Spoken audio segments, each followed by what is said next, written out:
Pour l'actualité financière, vous comptez sur le brief. Pour une carrière internationale en finance, comptez sur le Luxembourg. Bonjour à toutes et à tous, nous sommes le mardi 7 juillet et voici notre regard sur l'actualité, l'essentiel pour celles et ceux qui ont l'esprit d'entreprendre. Le brief de l'Écho. Les Diables Rouges n'ont fait qu'une bouchée des États-Unis cette nuit. Prochain défi, l'Espagne, vendredi soir, en quart de finale. Et sur un tout autre terrain, voilà un autre défi de taille que doit relever le gouvernement de Bart De Wever. Réaliser 7,7 milliards d'euros d'efforts budgétaires d'ici 2029 pour respecter les exigences européennes. Et puis, alors que l'été bat son plein, la taxe sur les billets d'avion est au cœur d'une bataille entre l'aéroport bruxellois de Zaventem et celui de Charleroi. Enfin, c'est le grand retour des primes à la rénovation à Bruxelles. Une bonne nouvelle pour les ménages qui veulent rénover leur logement, qui pourront bénéficier d'un coup de pouce financé en partie par l'Europe. Je suis Ondine Moerès et vous écoutez Le Brief.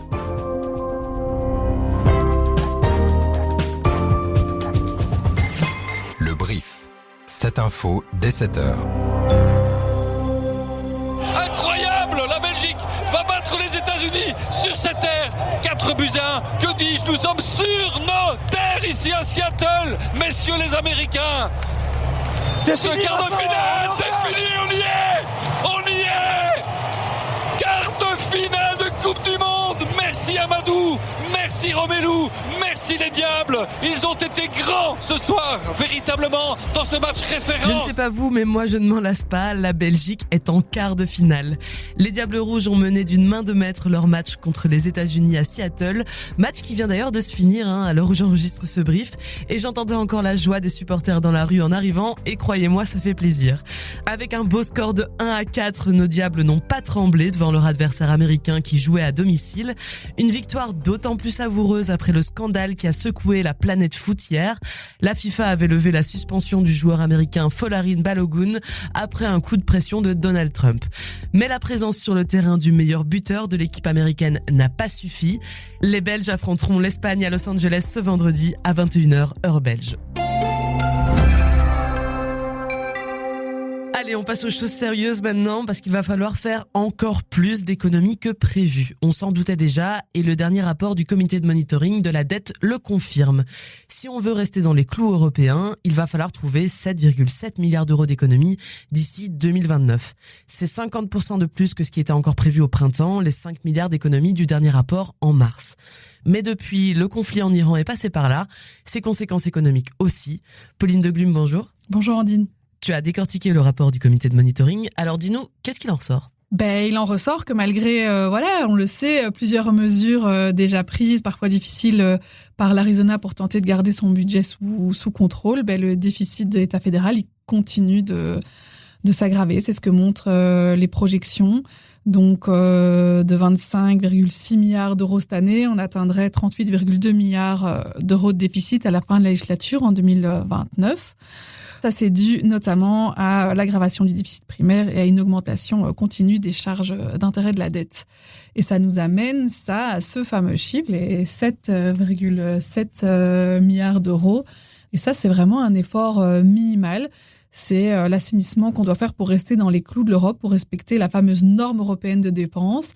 Donc même en faisant ça, on serait encore loin de la norme de Maastricht avec le respect d'un déficit sous les 3% du PIB. Mais même cet objectif minimal, il est énorme, il représente quand même des mesures importantes qui s'annoncent. Et il y a quand même un suspense sur la capacité de l'Arizona à mener cet exercice-là à bien. Ça, effectivement, on va le voir avec toi. Quentin Joris, tu es le chef du service politique de l'Écho et tu consacres ton édito du jour à ce rapport. Bonjour Quentin. Bonjour Ondine. D'après toi, Quentin, vu la situation, il faut arrêter de camper sur ses positions. Les partis doivent laisser de côté leur posture et enfin chercher les solutions là où elles sont, du côté des recettes comme du côté des dépenses. Oui, tout à fait. Bart De Wever a d'ailleurs lancé un appel aux différents présidents de partis en leur demandant d'arrêter de faire des sorties dans la presse avec des propositions trop folles. Ça, c'est les mots qu'il a employés. Et c'est vrai qu'aujourd'hui, on entend vraiment des camps. On a d'un côté certains qui disent il faut couper dans les dépenses, cet État est obèse, il y a du gras. Alors oui, c'est vrai, il y a certainement certaines dépenses qui peuvent être réduites, mais on ne doit pas être fermé à la recherche de nouvelles recettes. On a de l'autre côté certains qui proposent des nouveaux impôts. Alors dans un système comme le système belge où on a une fiscalité qui est très complexe, où on a déjà énormément d'impôts, c'est un peu facile de toujours taper avec la même chose, de nouveaux impôts. Si on veut de nouvelles recettes, pourquoi pas des nouveaux impôts, mais ça implique de réfléchir à notre système fiscal et à voir ce qu'on peut peut-être supprimer, parce que alourdir, toujours ajouter des couches, c'est pas une solution non plus. Sachant qu'on ne peut pas traîner non plus. En général, l'objectif, c'est de boucler le budget de l'année suivante pour le 21 juillet, avant les congés parlementaires. C'est dans 2 semaines, ça semble compliqué, mais en même temps, on ne peut pas traîner. Alors ce qui est clair, c'est qu'un accord d'ici le 21 juillet, c'est hautement improbable. On se dirige plutôt vers un accord pour octobre, le moment où on doit rendre nos petits devoirs à la Commission européenne. Le risque, c'est que si on continue à avoir des positionnements partisans, peut-être un peu moins pendant l'été, mais on en aura beaucoup à la rentrée, ça ne va peut-être pas améliorer la dynamique et on a un risque de pourrissement et ça, c'est pas vraiment bénéfique pour conclure un budget. Merci Quentin, merci Pauline. L'aéroport de Charleroi est-il en train de gagner le bras de fer contre Zaventem sur la taxe d'embarquement ?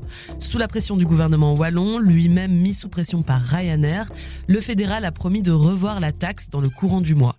Et la proposition que nous avons pu consulter change considérablement les règles. Dans ce texte, les longs courriers et les vols ultra courts seront beaucoup plus taxés que les moyens courriers. Et ça correspond exactement à la proposition de l'aéroport de Charleroi. Dans cette version, la taxe rapporterait 170 millions d'euros au budget fédéral l'an prochain. En revanche, elle risque de coûter très cher à l'aéroport de Bruxelles et à la compagnie Brussels Airlines. Ces vols seront les plus taxés. La compagnie bruxelloise craint que les liaisons à Bruxelles ne soient plus rentables et que Lufthansa, sa maison mère, retire des avions de Zaventem. La région flamande, qui est la principale actionnaire de l'aéroport national, est déjà en train de plancher sur une contre-proposition. La chaleur est déjà en train de revenir, ça ne vous a sans doute pas échappé, et le dérèglement climatique va devenir un problème pour 95% des sites industriels européens. Et chez nous, en Belgique, les zones d'Anvers, Gand, Liège et Charleroi, les ports et les usines sont les plus exposés. Le consultant indépendant SIA a étudié plus de 350 sites européens, des aciéries, des raffineries, des cimenteries entre autres. Il en ressort que d'ici 25 ans, un quart de siècle, presque tous seront perturbés par les vagues de chaleur. Avec le personnel soumis à des températures trop élevées, le matériel qu'il faudra refroidir, les procédés qui tournent au ralenti et des problèmes d'approvisionnement. Et juste derrière les vagues de chaleur, les inondations menacent plus d'un tiers des sites étudiés, que ce soit à cause de la montée du niveau de la mer ou des fleuves qui débordent, comme on l'a vu en 2021 dans la région de Liège. Et c'est aujourd'hui que démarre le sommet annuel de l'OTAN. Les 32 membres de l'Alliance se retrouvent à Ankara, en Turquie. L'an dernier, à La Haye, ils ont accepté de consacrer 5% de leur PIB aux investissements de défense. Les États-Unis le réclamaient depuis longtemps. Cette fois-ci, il s'agit donc de convaincre Donald Trump de maintenir l'engagement des États-Unis dans l'Alliance. Et pour ça, Mark Rutte, le secrétaire général de l'OTAN, a sorti les chiffres dans une courte allocution en prélude au sommet hier soir. Pendant ce sommet, j'attends de nos membres qu'ils présentent des plans concrets et crédibles pour atteindre ces 5%. Mais ce qui a déjà été fait est impressionnant. Nous avions 10 ans pour atteindre cet objectif et après seulement 1 an, nos alliés européens et canadiens investissent déjà 4% de leur PIB dans la défense et la sécurité. L'an dernier, ils ont dépensé presque 20% de plus pour la défense proprement dite. Si on fait le total pour 2025 et 2026, ça représente 258 milliards de dollars d'investissements supplémentaires et la tendance continue. La tendance va d'autant plus continuer que pour une fois, des industriels de la défense participent au sommet. Mark Rutte a déjà prévu d'annoncer pour des dizaines de milliards de dollars de contrats à la fin des rencontres. Et ce sommet, il intervient à un moment où la Russie et l'Ukraine intensifient leur combat. Plus de 400 drones ukrainiens ont été lancés vers Moscou cette nuit. La veille, c'était des drones russes qui frappaient l'Ukraine. Bref, la guerre aux portes de l'Europe se poursuit.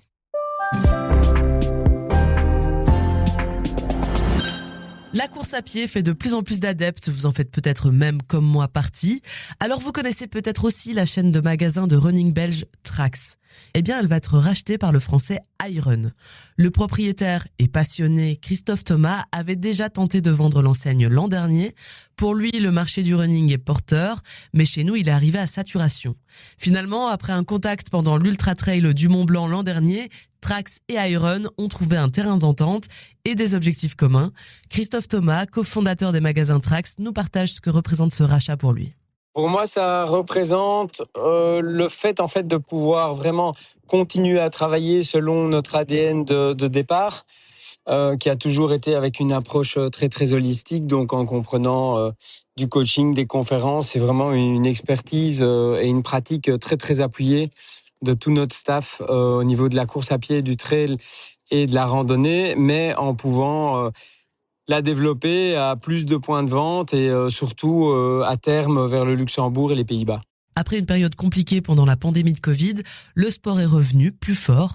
Christophe Thomas a vu cet engouement qui continue aujourd'hui. On va observer aujourd'hui des gens qui font de la course sur route, du trail, du triathlon. Voilà, on a maintenant l'Irox qui arrive. Donc c'est effectivement des nouvelles disciplines et en fait on se rend compte que les pratiquants aiment bien en fait avoir des disciplines multiples et ne restent entre guillemets plus cantonnés sur une discipline. Alors à quoi est-ce que on lie ce rebond ?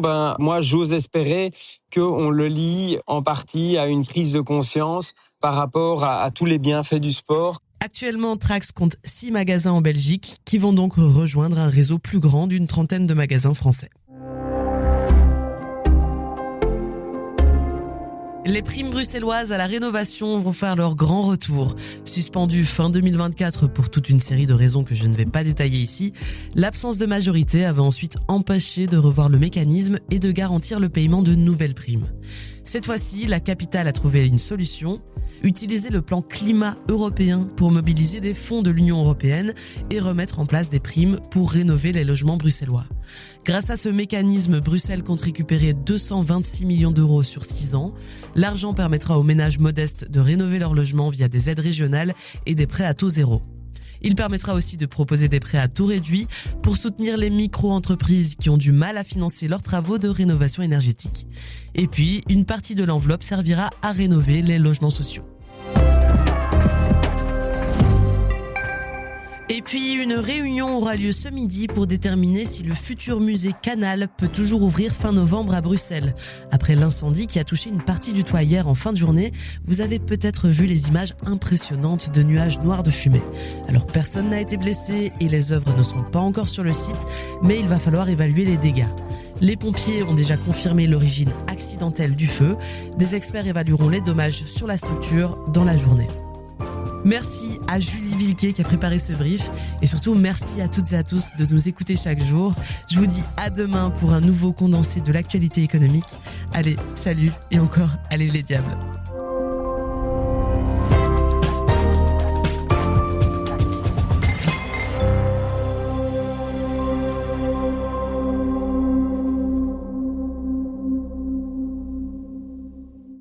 Au Luxembourg, pas besoin de choisir entre une carrière en finance et une qualité de vie exceptionnelle. Ici, vous avez les deux. Les transports publics gratuits vous emmènent partout en toute simplicité. Et la nature, elle est à 2 pas de la ville et de votre bureau. Ajoutez à cela des perspectives d'évolution professionnelle dans un centre financier international et un salaire net plus élevé. Et le calcul est vite fait. Luxembourg, le meilleur investissement, c'est vous. Découvrez-en plus sur movetolux.com.